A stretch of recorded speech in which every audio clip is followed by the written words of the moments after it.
এসেছে তারা প্রত্যেকের নায়ক। আমরা পারিনি রে ভাই, এত বছর ধরে অন্যায় হয়েছে, আমরা চুপ করে দেখেছি, তোমরা পেরেছো। আমাদের তারুণ্য পেয়েছে। নজরুল বহু আগে বলে গিয়েছিলেন, বৃদ্ধ সাবধানী হইতে পারে না কভু তোমাদের নেতা।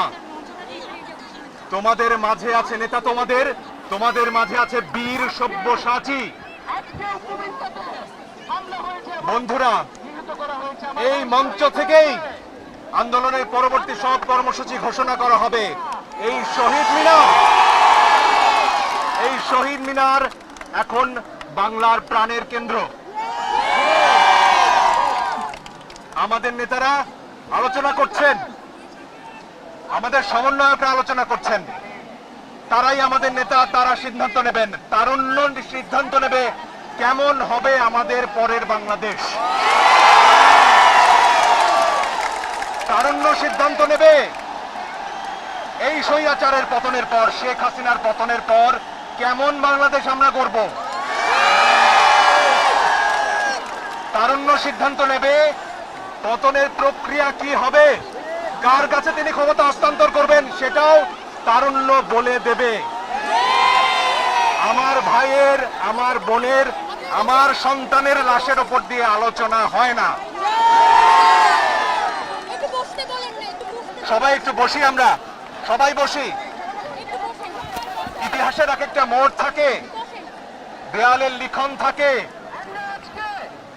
আপনাদের বলতে চাই, যারা এখনো ক্ষমতা আঁকড়ে আছেন, দেয়ালের লিখন পড়ুন,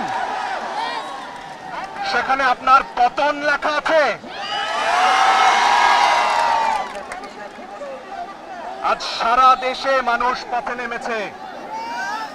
গুলি চালিয়েছেন, আরো চালাবেন, চালান। লাখো আবু সাইদ বুক পেতে দাঁড়াবে, লাখো মুগ্ধ বুক পেতে দাঁড়াবে, লাখো ফারহান ফায়াজ বুক পেতে দাঁড়াবে। কজনকে মারবেন, কটা বুলেট আছে আপনার? বলেছিলেন 5 বছর গুলি ছুড়লে নাকি আপনাদের বুলেট শেষ হবে না। সাহস থাকে তো ছুড়ুন। আমার দেশের যারা নিরাপত্তা রক্ষীরা রয়েছেন, পুলিশ ভাইরা, বিজিবির ভাইরা, সেনাবাহিনীর ভাইরা, আপনাদের সন্তানও এই গুলির মুখে পড়েছে। আপনাদের বেতন আমাদের টাকায় হয়, ভুলে যাবেন না। 52-তে জেগেছি, 69-এ জেগেছি, 71-এ জেগেছি, 90-এ জেগেছি। 2024-এ নতুন বাংলাদেশ গড়ব আমরা। যে বাংলাদেশে বৈষম্য থাকবে না, যে বাংলাদেশে ন্যায় বিচার থাকবে, অবিচার থাকবে না, যে বাংলাদেশে অকারণে শিশুর বুকে গুলি চলবে না। আমরা সবাই শৃঙ্খলাবদ্ধভাবে থাকবো, সবাই ধৈর্য ধরে থাকবো।